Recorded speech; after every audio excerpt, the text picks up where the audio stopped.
ఆగ్రహంగా ఉన్నారు ఈరోజు కూటమి ప్రభుత్వంపై. తప్పకుండా రేపు జరగబోయే ఈ జెడ్పీటీసీ ఎన్నికల్లో సుబ్బారెడ్డిని అందరం కలిసి ఏకగ్రీవం కావచ్చు, రాజ్యసభ సభ్యులు రఘునాథ్ రెడ్డి గారు కావచ్చు, ఈ మండల నాయకులతో అందరితో మాట్లాడి ఏకగ్రీవంగా అతన్ని అందరి ఆమోదం మేరకు ఇక్కడ జెడ్పీటీసీ అభ్యర్థిగా నియమించడం జరిగింది. ఇది మా నిర్ణయం కాదు.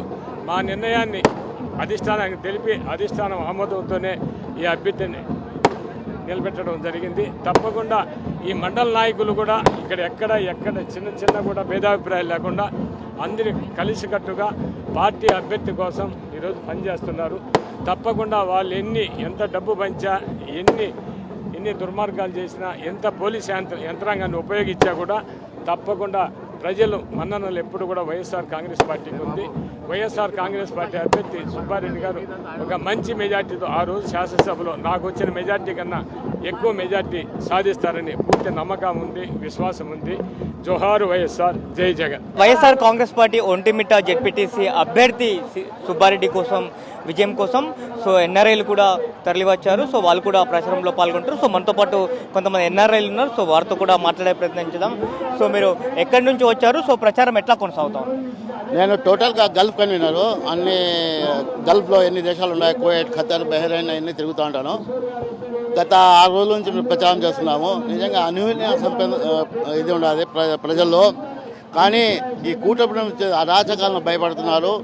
దేవుని వలన గతంలో మనం చూసుకుంటే జగన్మోహన్ రెడ్డి గారి ప్రభుత్వంలో ఏ విధంగా ప్రజలకు సంక్షేమ పథకాలు అందాయో, కేవలం ఈ చంద్రబాబు నాయుడు, పవన్ కళ్యాణ్ వీళ్ళందరూ ఉచిత వాగ్దానాలు చేసి ప్రజలను మోసం చేశారు. ఈ ప్రజలు కూడా ఇది గ్రహిస్తారు. ముఖ్యంగా మహిళలు అయితే మనం ఎక్కడైనా ఇంటికి పోతే వాళ్ళు ఒక్కడే మాట చెప్తున్నారు, చంద్రబాబు చేసినంత మేము మోసపోయాము. 3 సిలిండర్లు అన్నారు, సంవత్సరానికి 1 సిలిండర్ ఇచ్చి ఇప్పటికీ 4 సిలిండర్ రావడం లేదన్నారు. ప్రతి మహిళకు ప్రతి నెల 1500 అన్నాడు, అది కూడా ఇవ్వడం లేదు.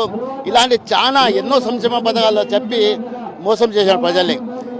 కేవలం ఈ జెడ్పీటీసీ ఎన్నికలతో ప్రజలు తెలుగుదేశం ప్రభుత్వానికి, కూటమి ప్రభుత్వానికి బుద్ధి చెప్పాలని ఉన్నారు. ఈ అభ్యర్థి ఇరగంరెడ్డి సుబ్బారెడ్డి ఖచ్చితంగా అఖండ మెజార్టీ గెలుస్తారని పూర్తి ఆశిస్తున్నాం. మీరు చెప్పండి. ఓటర్ల నుంచి ఎట్లా రెస్పాన్స్ వస్తుంది? వైఎస్ఆర్ కాంగ్రెస్ పార్టీకి గతంలో చేసినటువంటి సంక్షేమ పథకాలు మళ్ళీ గుర్తు చేసుకున్నటువంటి పరిస్థితి కనిపిస్తుందో, ప్రస్తుతం ఉన్నటువంటి ప్రభుత్వం ఏ రకంగా మోసం చేసిందని కూడా ఓటర్లు చెప్పిన పరిస్థితి కనిపిస్తుందా? కూటమి ప్రభుత్వం వచ్చిన తర్వాత వాళ్ళు ఇచ్చిన హామీలన్నీ నెరవేర్చారు. ఏమి ఒకటి కూడా చేయడం లే, పూర్తిగా ఫెయిల్యూర్ అయినారు. అందువల్ల ఇప్పుడు ప్రస్తుతం ఇక్కడ జరిగే జెడ్పీటీసీ జనాలు లేకపోతే ప్రతి ఒక్కరు కూడా గత ప్రభుత్వం జగన్మోహన్ రెడ్డి గారి చెప్పనాడి కూడా అన్నీ బాగా చేస్తున్నారు. కాబట్టి మేము ఓటు ద్వారా ఆయనకు న్యాయం చేసేదానికి మేమంతా సిద్ధంగా ఉన్నాము. ఈ ఎలక్షన్లో ఈ 12వ తేదీ జరిగే జెడ్పీటీసీ ఎలక్షన్కు భారీ మెజార్టీతో వైఎస్ఆర్సీపీని గెలిపిస్తామని ప్రతి ఒక్కరు కూడా తెలియజేస్తున్నారు. ఎట్లా జరుగుతుంది మీ యొక్క ప్రచారం? ఎట్లా జరుగుతూ ఉంది? మేము ఇంటింటికి తిరుగుతున్నాం. ఇంటింటికి తిరిగినా కానీ వాళ్ళు చెప్పిన సూపర్ 6 అనేది ఎవరికి అందలా.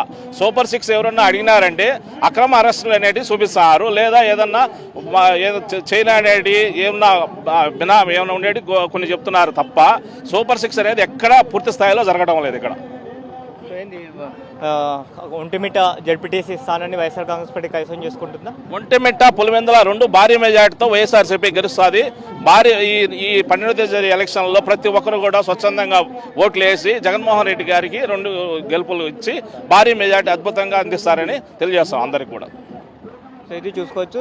ఎన్ఆర్ఐలు సైతం కూడా ఇటు ఎన్నికల ప్రచారంలో భాగంగా పాల్గొంటున్నారు. ఇటు ఒంటిమిట్టతో పాటు అలాగే పులివెందుల ఈ 2 జెడ్పీటీసీ స్థానాలను కూడా వైఎస్ఆర్ కాంగ్రెస్ పార్టీ కలిసి చేసుకుని చెప్తున్నారు.